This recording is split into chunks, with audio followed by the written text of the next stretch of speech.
వస్తువుల ధరలు తగ్గిస్తామని ఏదైతే ఆనాడు చంద్రబాబు నాయుడు గారు ప్రీతం ముఖ్యమంత్రి చెప్పారో దానిలో భాగంగా తొలి దశలో కందిపప్పు 160 రూపాయలు, మార్కెట్లో 180 రూపాయలు ఉంది, 160 రూపాయలు. ఇది తొలి దశ.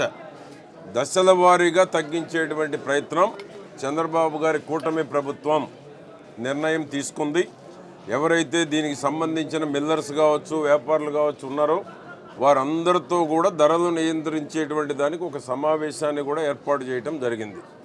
కన్సర్న్ మినిస్టర్ మనోహర్ గారు కానీ, పవన్ కళ్యాణ్ గారు కానీ, బీజేపీ ప్రభుత్వం కానీ ఎన్నికలకు ముందు ఏదైతే హామీ ఇచ్చారో ఆ హామీ అమల్లో భాగంగానే దశల వారీగా తొలి దశలో 21 రూపాయలు కందిపప్పు తగ్గించడం జరిగింది.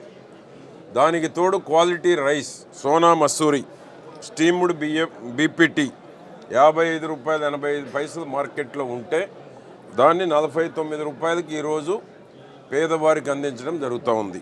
అదేవిధంగా పచ్చి బీపీటీ, సోనా మసూరి 52 40 పైసలు ఉంటే 48 రూపాయలకు అందించడం జరుగుతూ ఉంది. ఇది తొలి దశ, ప్రారంభం మాత్రమే. దశల వారీగా నిత్యావసర వస్తువుల ధరలు తగ్గించాలి అనేటువంటిది చంద్రబాబు గారి కూటమి ప్రభుత్వం తీసుకున్నటువంటి నిర్ణయం. పేదవాడికి నిత్యావసర వస్తువులు, సరుకులు అందుబాటులో ఉండాలి. పప్పు, ఉప్పు, బెల్లం, చింతపండు, నూనె అన్ని రకాలు ధరలు నియంత్రించేటువంటి దాంట్లో భాగమే ఇది తొలి దశ.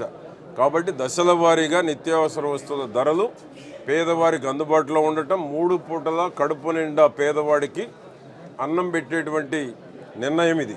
కాబట్టి చంద్రబాబు గారి ప్రభుత్వంలో ధరలు నియంత్రించడంతో పాటు పేదవాడు సంతోషంగా ఉండేటువంటి దానికి పథకాలు వచ్చిన నెల రోజుల్లోనే 10 రకాల సమస్యలు, 10 పథకాలను అమలు చేసినటువంటి ఘనత తెలుగుదేశం కూటమి ప్రభుత్వాన్ని, చంద్రబాబు నాయుడు గారిది. కాబట్టి పేదవాడు ఈ రైతు బజార్లను సద్వినియోగం చేసుకోవాలని కోరుకుంటూ రైతు బజార్లు ఇంకా మెరుగైనటువంటి భవిష్యత్తులో సేవలు అందించేటువంటి దానికి చంద్రబాబు గారి కూటమి ప్రభుత్వం నిర్ణయం కూడా తీసుకోవడం జరుగుతుంది.